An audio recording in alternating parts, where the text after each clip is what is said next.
Salut à toutes et à tous, j'espère que vous avez passé un bon week-end. Nous sommes le lundi 10 mai 2021, je suis Sarah Menei, vous écoutez Flash Foot sur Free Ligue 1 Uber Eats.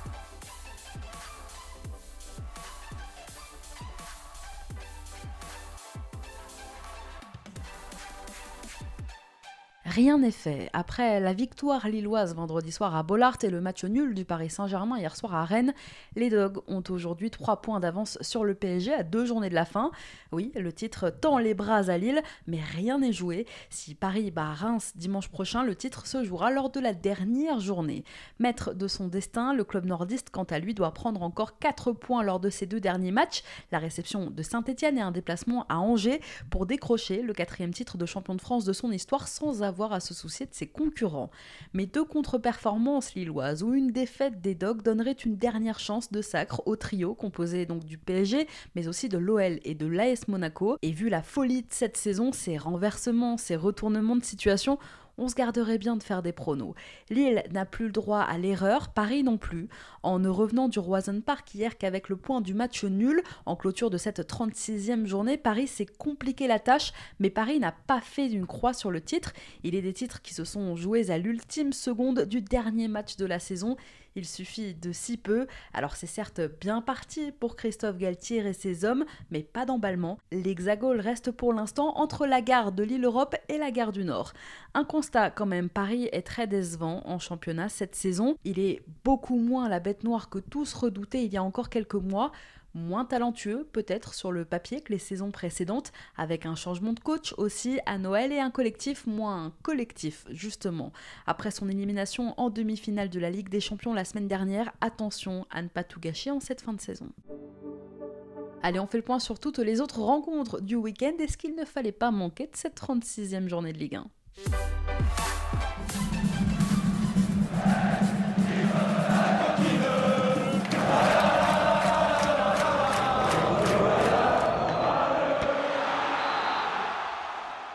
Cette Ligue 1, elle est folle. 995 buts ont été inscrits en 36 journées, meilleur total à ce stade de la compétition depuis la saison 82-83, il y a 38 ans. Ça commençait donc dès vendredi soir, en ouverture, Lens accueillait Lille, justement, à Bollaert. C'était probablement le dernier déplacement compliqué pour le LOSC cette saison. Privé de l'un de ses leaders, Benjamin André, Lille se rendait chez son voisin lensois qui a toujours une qualification européenne dans le viseur. Porté par un Burak Yilmaz des grands soirs, encore lui, Lille a remporté un précieux succès.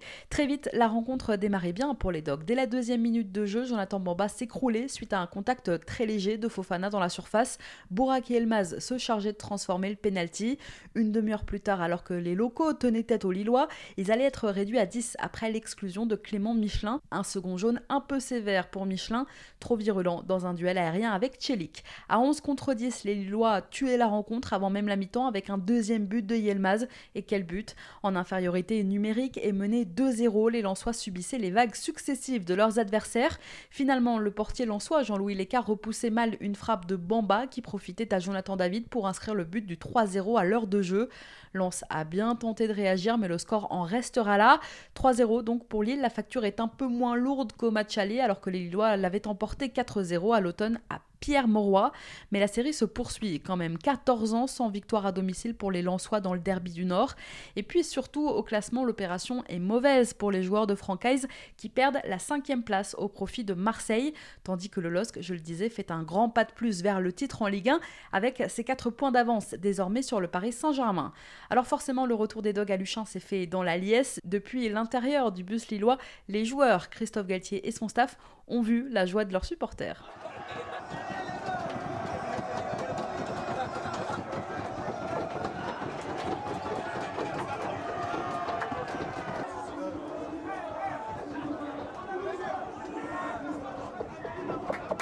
Ça c'est bon ça.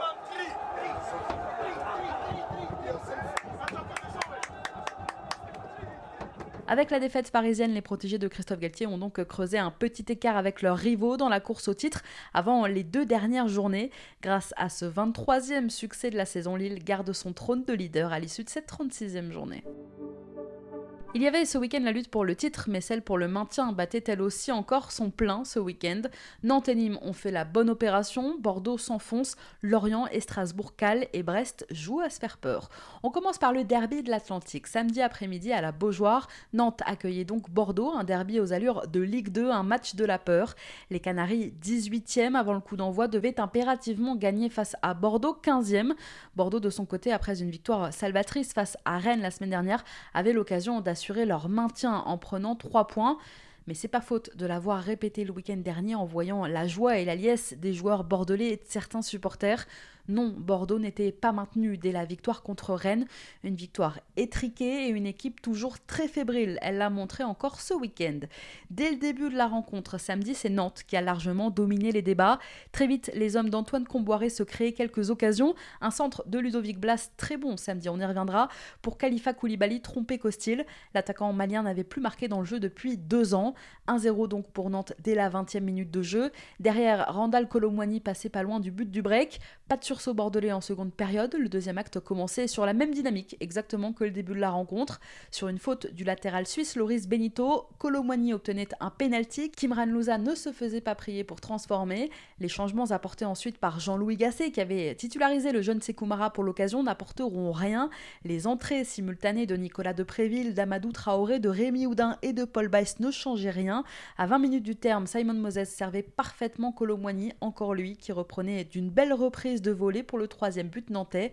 Le score en restera là, 3-0 pour Nantes. Bordeaux a pris 0 points cette saison après avoir concédé l'ouverture du score.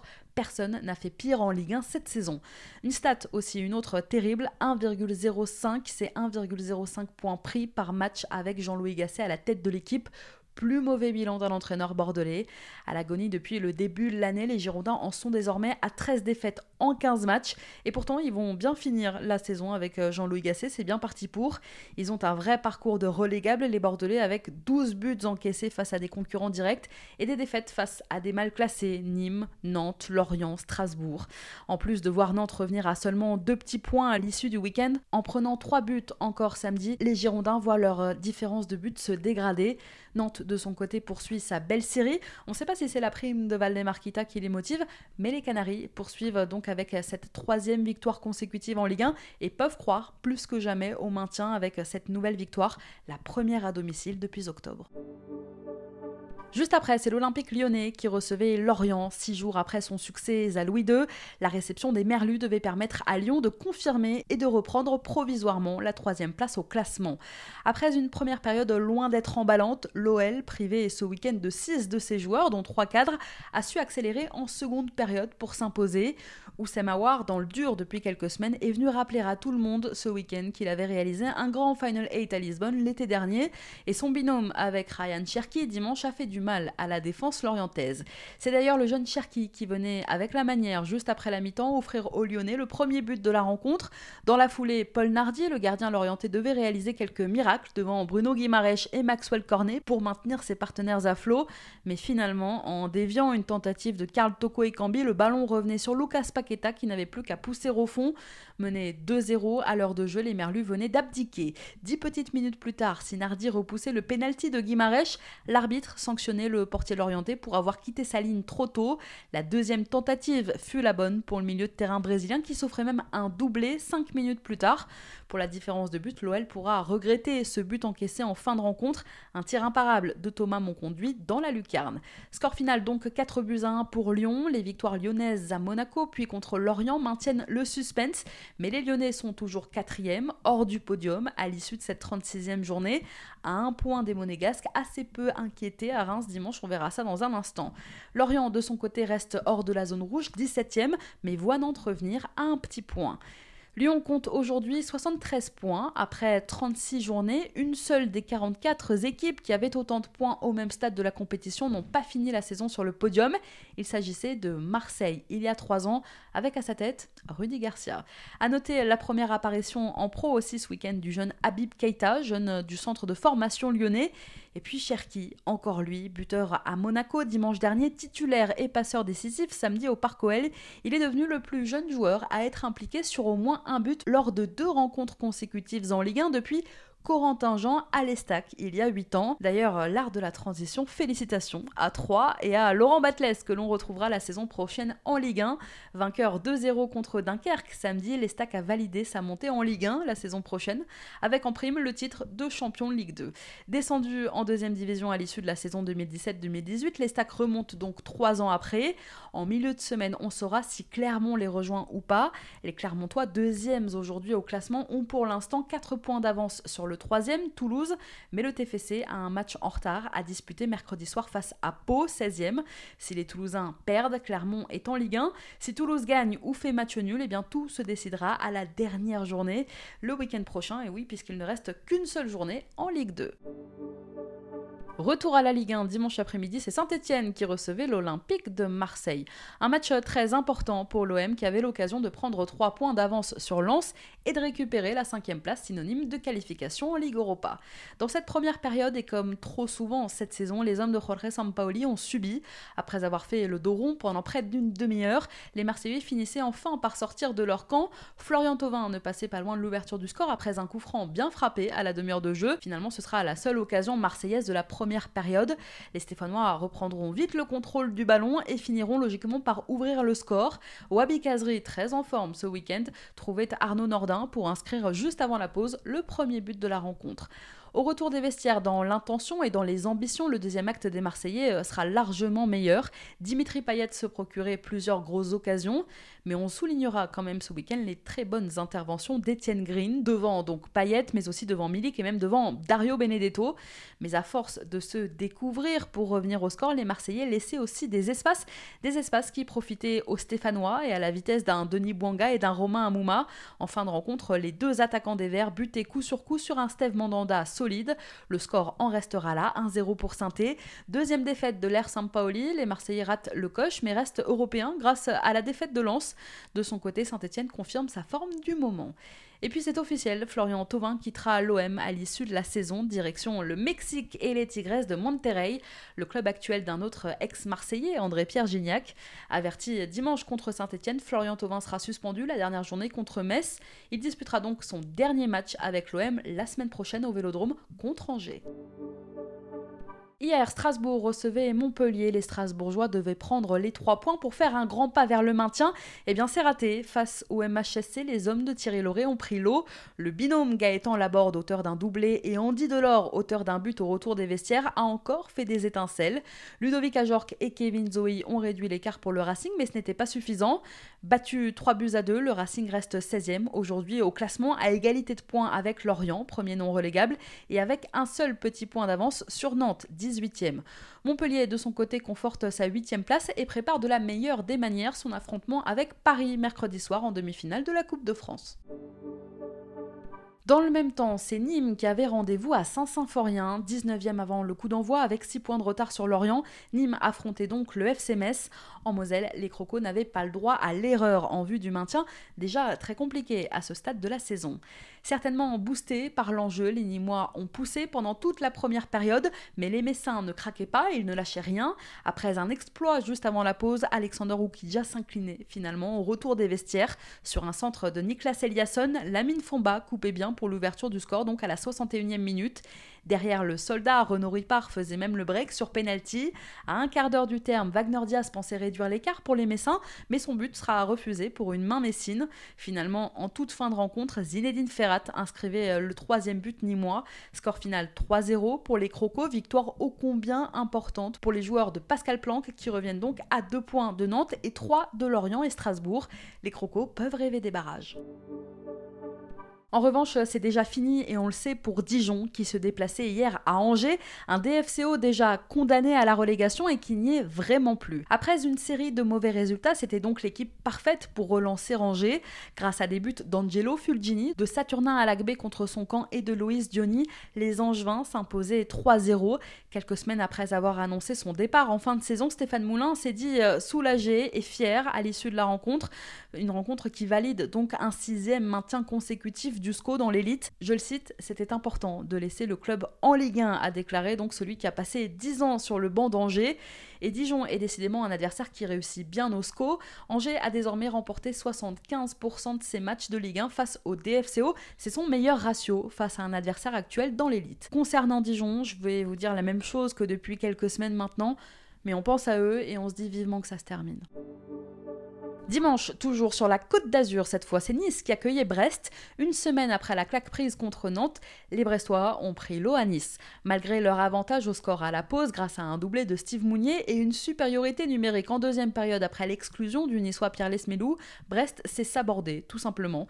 Nice égalisait à l'heure de jeu grâce à un but d'Hicham Boudaoui avant de prendre l'avantage en fin de rencontre grâce à Hassan Kamara.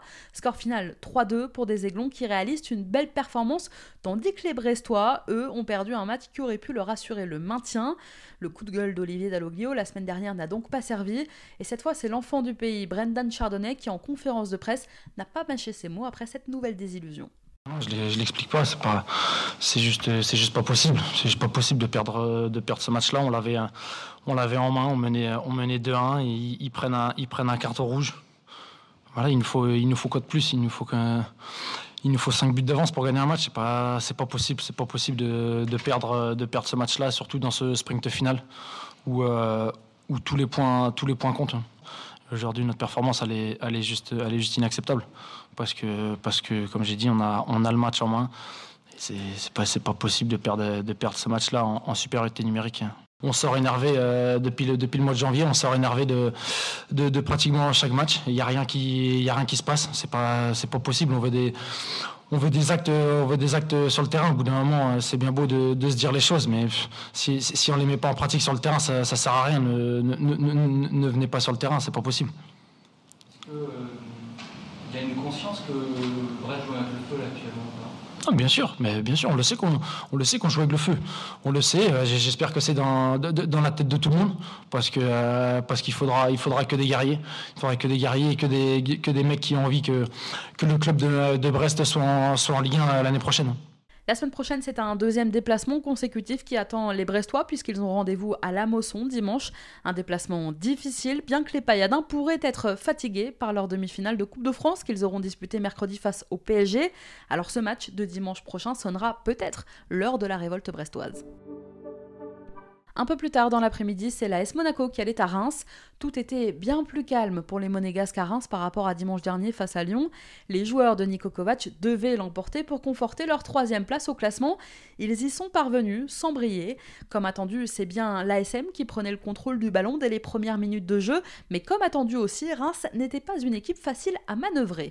Après avoir poussé dès l'entame, finalement, le temps fort de l'AS Monaco était récompensé par un but du jeune Elliot Matazo, titularisé ce week-end à la place de Gelson Martins, hors de forme. 3e titu en Ligue 1 pour Matazo. Après un magnifique 1-2 avec Wissam Ben Yedder, le jeune milieu belge ouvrait le score dès la 20e minute de jeu. Menés, les Rémois ont bien tenté de se révolter, sans succès. Après la mi-temps, Reims revenait avec de bien meilleures intentions et mettait la pression sur le but de Benjamin Lecomte, mais le rythme retombera peu à peu et le score en restera là. 1-0 donc pour Monaco, toujours 3e à l'issue du week-end et qui garde son point d'avance sur l'Olympique lyonnais. Et puis donc, hier soir, en clôture de cette 36e journée, le PSG n'a obtenu que le point du nul à Rennes, un partout entre les deux équipes. Neymar, buteur parisien sur pénalty, un péno très discutable, et Serhou Guirassy à la réduction de l'écart pour les Rennais à 20 minutes du terme de la rencontre. A noter que les Parisiens ont terminé ce match à 10 après l'exclusion de Presnel Kimpembe. On parlait la semaine dernière d'un possible manque de maturité chez cette équipe parisienne. Eh bien, elle a encore craqué. À l'image de Di Maria mardi dernier à l'Etihad, le PSG a de nouveau donc craqué en perdant ses nerfs avec Presnel Kimpembe. Le défenseur central a été exclu pour un tacle dangereux sur Jérémy Doku en fin de rencontre. Kimpembe s'est ensuite embrouillé avec le banc rennais avant de rejoindre les vestiaires du Roazhon Park. La saison est peut-être terminée d'ailleurs pour Kimpembe qui sera d'ores et déjà suspendu pour la demi-finale de Coupe de France mercredi à Montpellier, avec l'absence de Marco Verratti blessé au genou à l'entraînement et absent à Rennes hier. Ça fait beaucoup pour Paris. Sachez qu'une émouvante minute de silence a été respectée aussi avant le coup d'envoi au Roazhon Park hier soir en hommage à Christophe Revaux, l'ancien gardien des deux clubs décédé jeudi. Et puis un mot pour terminer sur le PSG, avec quand même une bonne nouvelle pour les Parisiens, la prolongation de Neymar. Quasiment 4 ans après son arrivée dans la capitale, le Brésilien a finalement donc prolongé son contrat un peu plus d'1 an avant son terme. Il est désormais lié au club jusqu'au 30 juin 2025. Très content pour continuer avec Paris. Allez les gars.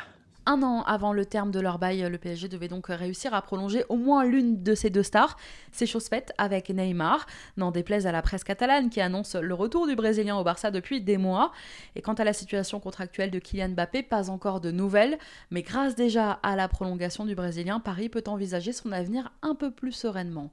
Proposition de prolongation sur la table aussi pour Julian Draxler. Après Neymar, Angel Di Maria, Juan Bernat et Keylor Navas, maintenant Draxler. Je vous en parlais la semaine dernière en attendant l'ouverture du Mercato. Paris sécurise ses actifs. Le club de la capitale a trouvé un accord cette semaine avec son milieu de terrain qui arrivait en fin de contrat cet été. Il s'agirait d'une prolongation de 3 ans. Contexte oblige, celle-ci prévoit une baisse de salaire. Et la prolongation de Draxler, c'est quand même un dénouement qui paraissait improbable il y a encore quelques mois. Ces dernières semaines, Mauricio Pochettino, son coach, aurait plaidé sa cause auprès de Leonardo. Allez, on vous partage notre coup de cœur de la semaine dans Flash Foot. Tu le sais, je te l'ai dit dans la colline. Mais je t'aime d'une façon que c'est pas possible de le dire. Et tout le temps je te vois, tout le temps je te parle. Le coup de cœur, lundi dernier, souvenez-vous, il était pour la jeunesse. Je vous ai parlé de Doku, de Cherki, de Mara. Cette semaine, on recommence et il est double, ce coup de cœur. Un pour Alexis Claude Maurice, le Niçois, l'autre pour Ludovic Blas, le Nantais. J'aurais aussi pu vous parler d'Étienne Green, le jeune gardien stéphanois. On commence par Blas, le joueur des Canaries, qui a tout juste 23 ans, a inscrit déjà 14 buts en Ligue 1 depuis le début de la saison dernière. Seuls Kylian Mbappé et Kasper Dolberg font mieux sur la période parmi les joueurs nés en 1997 ou après. Mais au-delà des stats, au-delà des chiffres, ce qu'on apprécie surtout chez le Nantais, ce sont ses qualités de dribble, ses qualités de percussion. Samedi, il en a fait voir de toutes les couleurs à Youssouf Sabaly.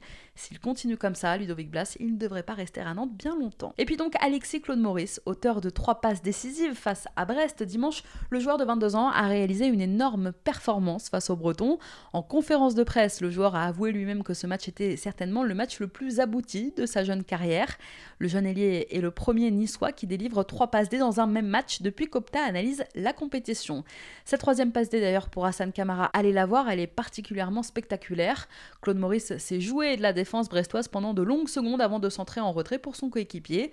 Même s'il a manqué quelques occasions en début de match, il a quand même permis au Niçois Alexis Claude Maurice de s'imposer malgré une infériorité numérique. Sa performance hors norme a d'ailleurs été saluée après le match par son entraîneur Adrian Urcea. Alexis, il a été énorme.